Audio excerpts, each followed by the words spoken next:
Bueno, pues ya estamos nuevamente con ustedes. Aquí está conmigo a mi izquierda don Juan Lubiel Calderón, historiador, investigador, amigo de muchísimos años, académico en la Universidad Popular. Muchas gracias. Dirigió durante muchos años la revista Vertebración, autor de libros, y su última o principal labor, a mi juicio, fue el participar en la redacción del diccionario de la Iglesia Católica en América Latina.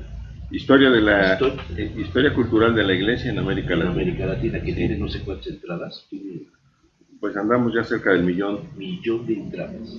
Hace 40 años ya llevábamos 2 noches que el Papa Juan Pablo II estaba durmiendo en el seminario de Palacio.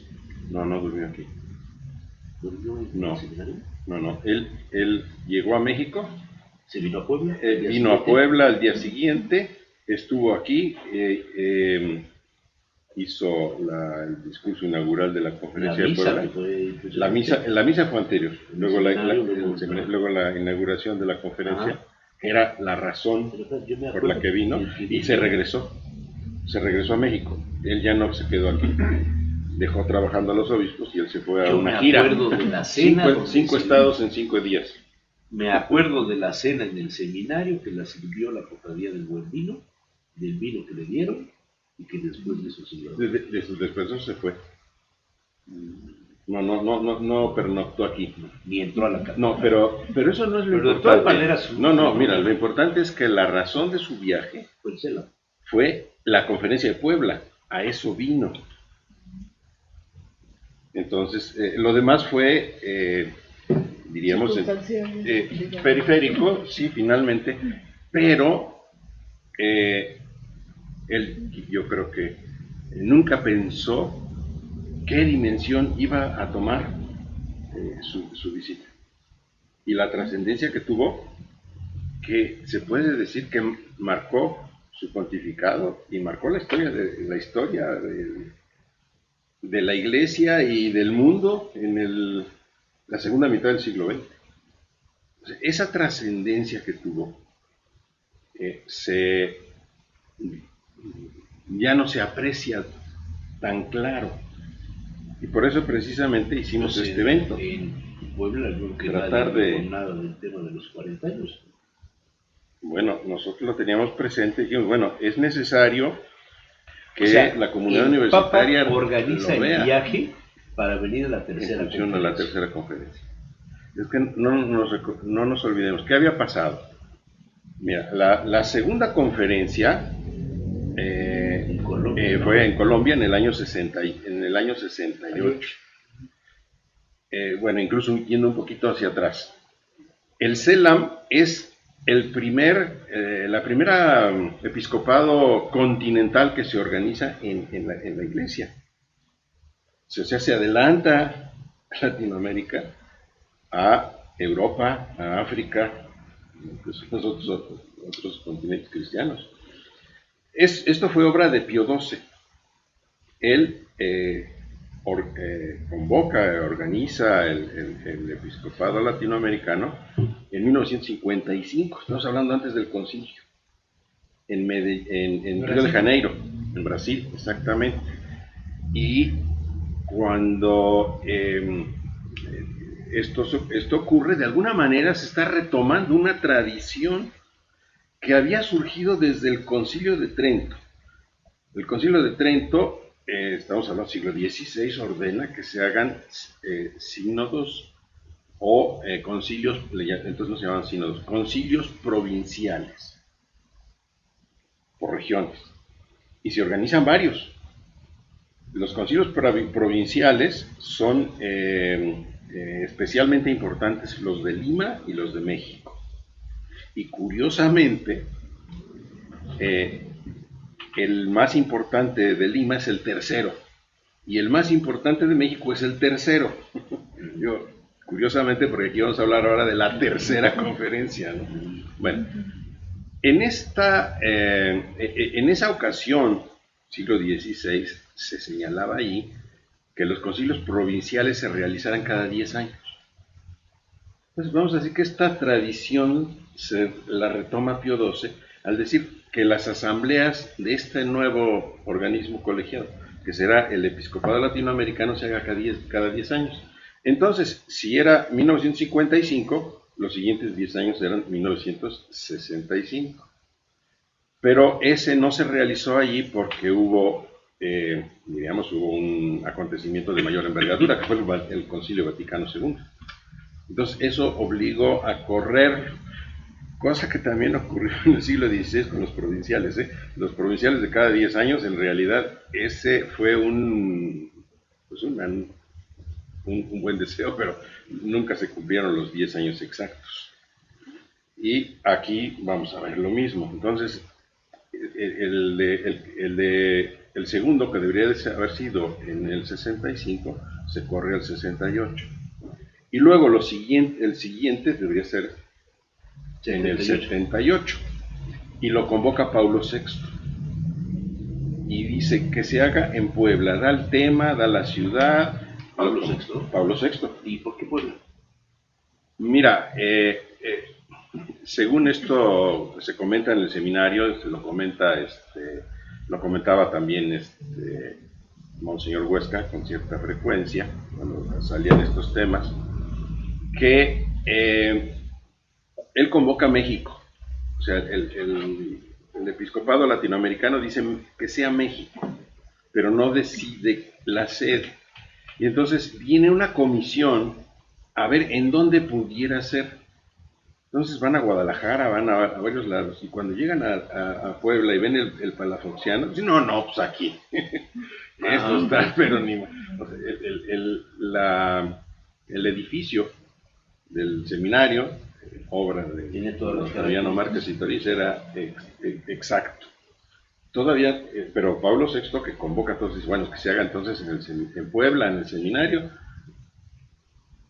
pero Pablo VI como se estaba convocado para octubre. Pablo VI muere en agosto, el 6 de agosto. Y entonces se suspende la Asamblea de Puebla. Se elige a Juan Pablo I. Muere. Juan Pablo I ratifica la convocatoria para Puebla, tema, todo, e incluso la fecha. Todavía daba tiempo, pero se muere Juan Pablo I. Y entonces, pues se suspende. Como lo dice explícitamente Juan Pablo II, una de sus primeros actos como pontífice fue reconvocar a la conferencia, o reconvocar por segunda ocasión, la conferencia en Puebla, el tema, pero obviamente ya en la fecha ya no daba, entonces la corre a enero del 79, y la gran sorpresa, dice, y yo voy. Porque ya Pablo VI había dicho, yo ya no puedo ir. Pablo VI había ido a Medellín. Entonces, dice, yo voy. Y eso cimbró a México en todos los órdenes, político. El anticlericalismo se paró de pestañas, ¿no? Los mismos obispos, porque no es lo mismo hacer una asamblea con ellos que con el Papa, ¿no? Además se venía generando un clima muy tenso desde Medellín. Un clima muy tenso. La Iglesia Popular fue un movimiento que surgió en Ecuador en una reunión de cristianos por el socialismo, que ya venían con una corriente de pensamiento de inspiración marxista, de lucha de clases y todo esto, que tiene algunas manifestaciones muy claras, como en personajes como el cura guerrillero Camilo Torres, que con otros sacerdotes españoles, el cura Pérez y otros más, fundan en Colombia, un poquito antes de la Asamblea de Medellín, un movimiento que se llama Ejército de Liberación Nacional, el que puso las bombas hace unos días en Bogotá, que mataron a decenas de personas. Ese movimiento, que es la última guerrilla que queda, fue fundada por sacerdotes. Fue fundada por sacerdotes, y sí, y concretamente es Camilo Torres. En El Sábado pasa algo similar. Diríamos que es como la expansión. El reflujo, sí. Va a ser Sudamérica, es decir, Colombia, Perú y después Brasil, y luego se pasa algo hacia Centroamérica. ¿Qué pasa en México? México recibe como los coletazos de todo este movimiento, pero aquí nunca fue foco de esto. Pero sí fue el centro de discusión. En la conferencia se prestaba, pero ya había algo muy claro. Desde que esto surge, que en realidad esto hay que aclarar, esta llamada teología de la liberación no es teología, es ideología. La teología tiene otro objeto, otro método, etcétera. Pero coloquialmente así se le denomina. Así se le llamaba, sí, claro. No, pero es que esto es el libro de Teología de la Liberación de Gustavo Gutiérrez. Bueno, ahí donde pone como ejemplo a Camilo Torres. Exactamente. Bueno. Oye, pero tenemos aquí a nuestro Méndez Aceo, con sí, todo ese movimiento. Él se suma al movimiento de Cristianos por el Socialismo. Pero repito, él no era el pensante en el sentido de generador, sino era un repercutor solamente de lo que se decía por allá. Pero son Joseph Comblin, es Hugo Asman, el brasileño. Comblin era incluso europeo, en fin. El peruano. Bueno, hay varios.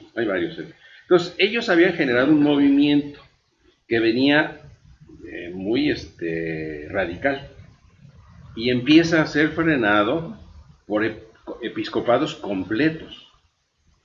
O sea, concretamente el que tenía la papa caliente en las manos más fuerte era el episcopado colombiano. Y el episcopado colombiano da a conocer un documento en su reunión, si mal no recuerdo si es la 33 o 36, Asamblea del Episcopado Colombiano. Tengo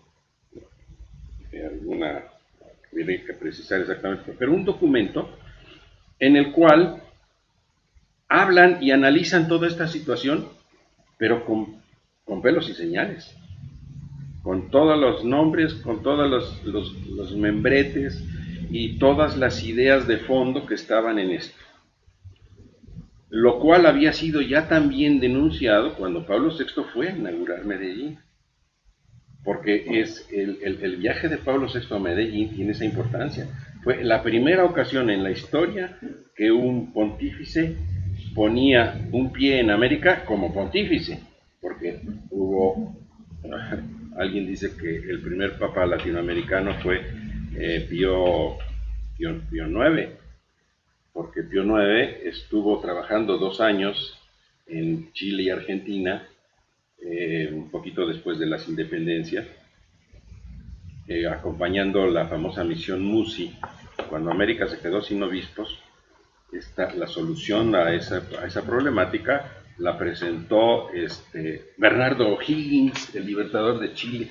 Le dijo a su santidad, bueno, sí, entiendo que tiene usted este problema con Fernando VII, que no reconocía las independencias, y había ahí amenazas del católico rey de España al Papa, en fin. Y entonces dijo, no nombre usted obispos, nombre vicarios episcopales.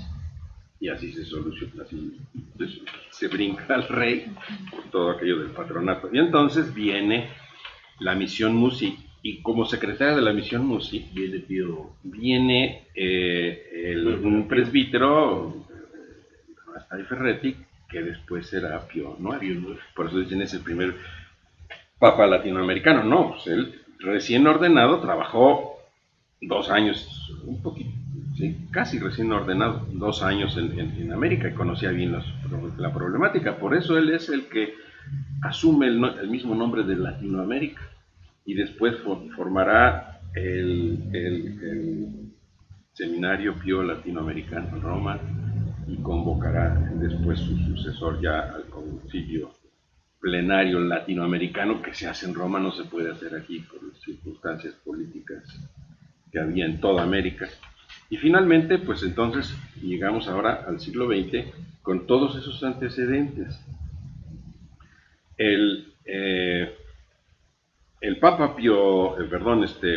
Pablo VI, en la Catedral de Bogotá, da una homilía en donde habla y aclara todos estos puntos. Él toma el toro por los cuernos, aunque todavía no se llamaba Iglesia Popular. Él habla de una que se pretende hacer una nueva iglesia con otra fe, en fin. El nombre de Iglesia Popular se lo van a poner en Riobamba, en Ecuador, 5 años después. Pero ya estaba esto efervescente. Después en la Evangelii Nunciandi, la encíclica de Pablo VI, Evangelii Nunciandi, vuelve a tomar estos temas y los aclara ahí perfectamente. Y le responde de una manera, ¿qué diríamos? No solamente contraria, sino incluso insolente. El grupo de Cristianos por el Socialismo, reunidos en Quebec, le contestan: no es el Papa ni los concilios los que van a interpretar la palabra liberación, son los pobres, son los que tienen el derecho de interpretarla. En este sentido de que no era teología, esta ideología de la liberación en la línea marxista revolucionaria. Entonces, si hablamos de lo que ocurre entre Medellín y Puebla, pues esta tensión, todas estas corrientes. Pues esa es la comprensión que se da. Es por eso, claro, sí. Dicen que para que haya pleitos se necesitan dos. Oye, entonces el comportamiento de Juan Pablo II y la manera de conducirse, independientemente de lo peregrino y toda esta situación, el conducirse con los pobres, porque la teología de la liberación era como agarrar como base a los pobres, pero liberarlos de todo, ¿no? No. Y esta presencia de Juan Pablo II, el acercamiento al pueblo, el darte la mano, claro, saludarte, porque antes el Papa estaba en su casa. Claro. Sí, claro. Estaba muy alejado del pueblo, ¿no? Bueno, sí, hay que contextualizarlo, porque cuando se dice, ¿por qué estaba en su casa alejado? Bueno, simple y sencillamente los medios de transporte eran muy diferentes. Las posibilidades de viajar, y después, durante las guerras, Pío XII estuvo encerrado en el Vaticano, pero encerrado de no poder salir ni siquiera a Roma, porque había una línea que pintaron los nazis alrededor de la plaza de San Pedro y no se podía pasar, en fin. Pero hay esto que señala ustedes es el fondo. El Evangelio habla de los pobres y ya Medellín señala con el documento de Medellín con toda claridad la opción preferencial por los pobres. ¿Qué hace la supuesta teología, la ideología de la liberación? ¿Qué hace? Transmuta el pobre del Evangelio en el proletario revolucionario. No es el pobre, sino es el revolucionario, el proletario revolucionario, que además de proletarios no tenía nada ninguno de ellos. Eso siempre ha sido otra de sus incongruencias. Entonces, ¿qué es lo que hace aquí en Puebla? El Papa dice que la Iglesia no necesita de ideologías para promocionar a los pobres. Esos son los puntos que aclara en su famoso discurso inaugural, que les desbarató todas sus posiciones. Lo que ocurrió aquí en la Asamblea de Puebla es que las gentes de la ideología de la liberación, como ya lo habían hecho en Colombia con las publicaciones del Partido Comunista, etcétera, que hicieron un matrimonio, un amaciato un poco extraño, lo hicieron también acá. Y entonces, como ya se les había puesto hasta aquí a algunos de ellos, lo que hicieron fue generar lo que se llamó la asamblea paralela. Claro. un CELAM paralelo con Leonardo Boff y con muchos otros. Lo establecieron en una calle, sorprendieron unas monjitas que tenían su convento en la Colonia América, cerquita del seminario. Concretamente era Washington 14. Entonces allí era el CELAM paralelo. Y como en las ruedas de prensa, pues eran muy formales, las del seminario, salían todos los días los obispos, aceptaban preguntas por escrito, y contestaban, digamos, pero como un poquito, como que no daban, como decía en el vino Pepe Castellanos. Pues él estuvo ahí. Sí, claro. Y dice, él fue también periodista, y dice, él estuvo ahí como periodista, sí, claro. Dice, como los periodistas allí en esas ruedas de prensa no encontraban la carnita así para el escándalo. Se iban al lado. Los ideólogos de la liberación hicieron también sus ruedas de prensa paralelas en el Hotel del Portal. Allí las hacían, en el Zócalo. Y ahí sí era la grilla. Ahí sí entra la grilla. Esas eran las de la grilla. O sea, ¿pero esto marcó el papado? No.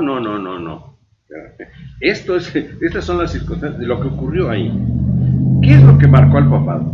Al papado lo marcó, a Juan Pablo II lo marcó la experiencia de un pueblo profundamente católico que había sufrido una terrible persecución a lo largo de muchísimo tiempo, igual que había ocurrido con su patria. El Papa era especialmente sensible por esta razón. Él, en su experiencia personal, quienes conocemos su biografía, sabemos que él, siendo joven, le tocó primero vivir la invasión de los nazis. Y cuando iba huyendo de los nazis junto con su padre hacia el este, pues 15 días después los soviéticos invaden la Polonia por el otro lado. Le tocó de los dos lados. Sí, y viene la invasión soviética. Y él va a se regresa, porque dicen, entre los soviéticos y los alemanes son peores los soviéticos. Se regresó a Cracovia con su padre. Ya nada más vivían su padre y él. Y entonces él allí, en esa experiencia personal, que es cuando trabaja en las canteras como obrero. Alguien dice, es que trabajaba para los alemanes. Pues que no trabajaba, lo mataban. Y además, como obrero, él era un universitario de los primeros años de las carreras. Y no pensaba estudiar filosofía, sino estaba empezando a estudiar otra cuestión más relacionada con las artes o alguna cuestión así. Pero bueno, viene toda esta cuestión. Entonces, esto le da a él una experiencia, después ya como sacerdote, la persecución del régimen marxista. Y luego como obispo, él se enfrenta a los marxistas, pero él se enfrenta a los marxistas de una manera muy enérgica, pero al mismo tiempo muy siempre por los medios pacíficos. La famosa construcción ¿cómo se llamaba? La iglesia de Jasnagora, en esa ciudad modelo que pretendían hacer los comunistas. No, en Cracovia, ahí en su terreno. Y ahí, en el centro del modelo de la ciudad marxista, les construyó una iglesia junto con los obreros y contra las autoridades del Partido Comunista. Él citaba ahí en el parque a la misa los domingos y llevaban a los obreros una cruz grandota y la plantaban. Y el lunes llegaban las autoridades del Partido Comunista y quitaban la cruz. Y así, casi a ver quién se cansa primero. No, pues se cansaron primero los otros. Ahí es donde surge el liderazgo del sindicalista. No, de Lech Walesa. No, porque ese es Gdansk, es otra ciudad. Pero su experiencia con los obreros viene de ahí, de Cracovia. viene de Cracovia. Entonces todo esto le da a él una gran sensibilidad. ¿Y qué es lo que se encuentra aquí? Dentro de lo que es la personalidad eslava, que son así uno de nuestros ponentes, que es colaborador en la universidad, el doctor José Blázquez, estudió su doctorado en Polonia, los conoce muy bien, y dice que son fríos. Dice, en la calle no hay ruido, no hay silencio. No son como nosotros los latinos que gritamos de todo. De calle a calle. Sí. Entonces, pero dentro de todas esas diferencias, él llega y se encuentra con un pueblo que él sabía, porque además era un extraordinario historiador, Juan Carlos Antiguo conocía la historia de Europa al revés y al derecho, y con sus experiencias personales sobre el tema de la guerra, mucho más, ¿verdad? Pero él conoce la historia de México. Juan Pablo II, que tiene, que toma una gran conciencia de todo esto, y además el hecho de que esta manifestación del pueblo mexicano en la visita del Papa hace que todo el mundo, que en ese tiempo está inmerso en la Guerra Fría, vea un personaje que representa algo nuevo y al mismo tiempo antiguo. El Nova et Vetera que tiene la Iglesia se manifiesta en la persona de este hombre, que además es carismático, sin duda, y esto le va a llevar a tener un pontificado muy popular, no populista, muy popular, y de cercanía, ¿no? De cercanía. Visitará 134 países, en todos países de tradición católica o no, fue recibido con mucha admiración, respeto, etc. La excepción de los 130 y tantos, una: Managua, Nicaragua. Bueno.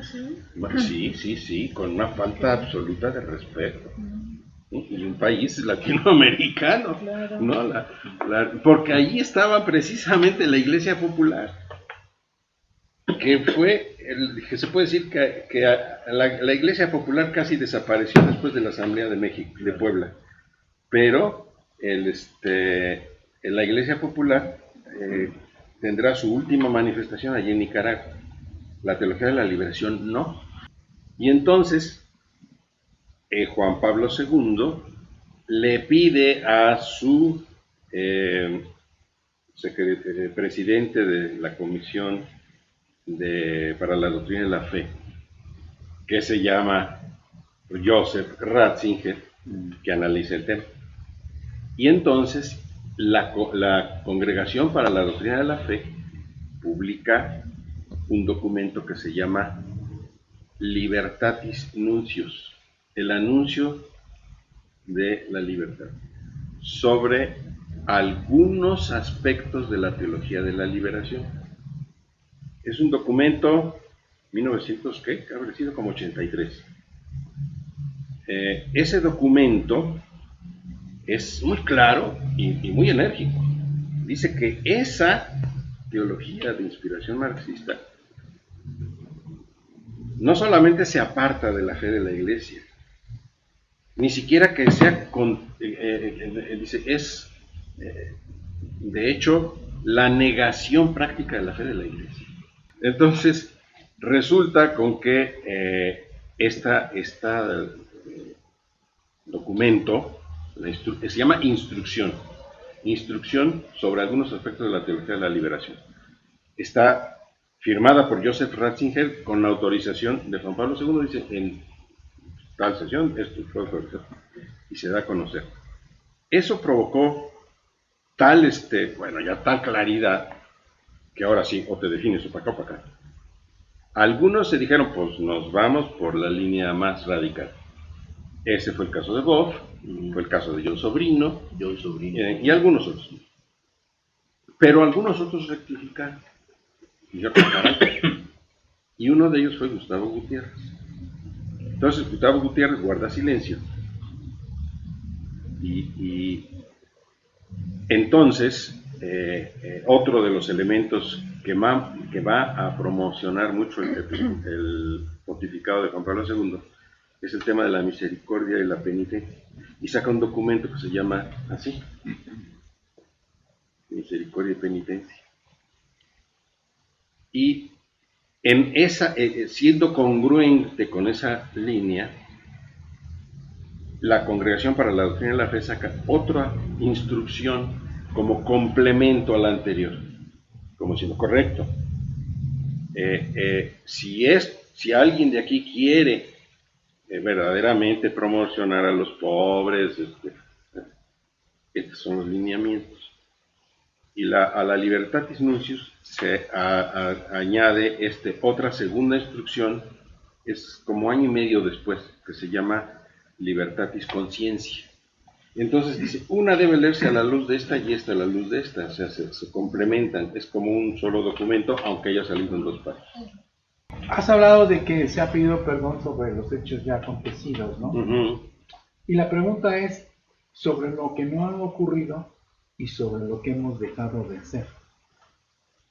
Claro, bueno, hay pecados de omisión, ¿no? Y todo. Bueno, la omisión, y dices, oye, sí, claro. ¿Qué tenemos que hacer, de acuerdo a tu perspectiva?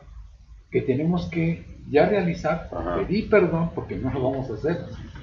En este sentido, sí, bueno,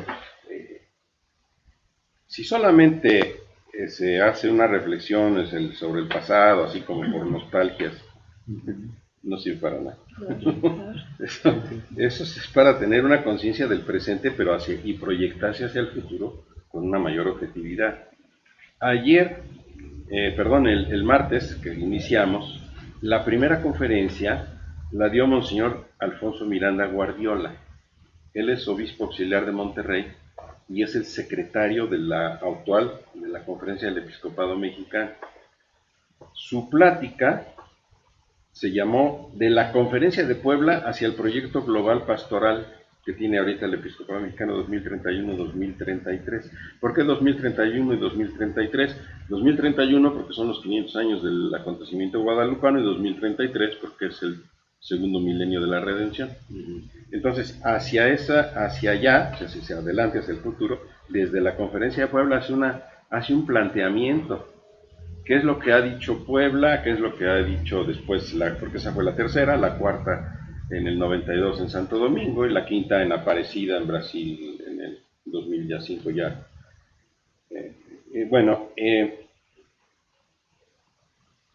Al hacer el análisis, Monseñor Miranda Guardiola, sobre el documento de Puebla, dice, bueno, a ver, de lo que aquí se plantea, pues pareciera que se publicó ayer y que está todo pendiente, ¿no? Es cierto, dice, no, sin embargo ha habido muchas cosas, pero se puede decir, esto ya se agotó. No, nunca. Dice, esto pues es una brújula, marca un rumbo, pero así decir, o sea, porque hay omisiones, porque hay debilidades, porque hay errores, porque hay todo eso, pero se trata de, si se tiene claro el rumbo, pues ir corrigiendo, mejorando. O sea, ¿qué es lo primero para poder solucionar un pecado de omisión, hablando en un lenguaje cristiano? Sí, claro, si no se es consciente... O sea, ¿el resto de los años van a pasarse pidiendo perdón? No, para nada. Esa era la pregunta. No, es la acción. Es la acción. Yo sé lo que viene, ¿no? Sí, claro. Sí, y si nosotros, por eso precisamente, si hoy vemos el pontificado del Papa Francisco, sigue la misma línea. Está poniendo en práctica todas estas cosas que estuvieron aquí. Las está poniendo en práctica. 40 años después. Pero es que además ha tenido en estos 40 años ha habido, Pablo Castellanos hizo un resumen de todo lo que ha ocurrido y casi le tuvimos que apagar el micrófono porque ya estábamos, no acababa, ¿no? No, es que ha habido una cantidad de cosas de las que se habla y de las que no se habla. Se llama microfonitis. No. Por ejemplo, hay una guerra de la que no se habla porque no se dio gracias a Juan Pablo II. Una guerra entre Argentina y Chile, por el canal del Beagle. El canal del Beagle, la guerra del Beagle. Estaban, como dice el refrán, ¿cómo se llama? El corrido de Rosita Alvírez, ya echando mano a sus fierros como queriendo pelear. Los aviones formados ya para los chilenos atacar Córdoba, y en Córdoba los aviones argentinos para atacar Santiago. A punto. ¿Por qué se evitó esa guerra? Por la intervención de Juan Pablo II. ¿Y quién reconoce esto? Aquí, ¿quién conoce la guerra del esto? Nadie. Pero curiosamente... Los se conocen los campos de allá abajo. No, los Beagles. Pero esos son otros tipos. Bueno, palabras no. Sí. No, bueno. Como mediador, ¿eh? Curiosamente, Como mediador. sí, y bueno, ya muerto Juan Pablo II, en el límite, en la cordillera allí entre Chile y Argentina, se develó un monumento y una placa reconociendo esta intervención del Papa, un homenaje al Papa, que hicieron en un momento en que estas dos naciones estaban gobernadas por mujeres. Cristina Fernández de Kirchner por Argentina y la señora Bachelet por Chile. Y estuvieron ahí juntas y dando gracias, ahora aquí no era perdón, sino dando gracias por esta acción, estas acciones que impidieron una guerra entre dos naciones hermanas. Y así como eso hay muchísimos ejemplos. Muy bien. Pues Juanito, muchísimas gracias por tu presencia, siempre nos ilustras, siempre traes la historia y te provoco y te convoco para hablar de Hernán Cortés en abril. Ándale, sí, claro. Puede ser Sí. Interesante.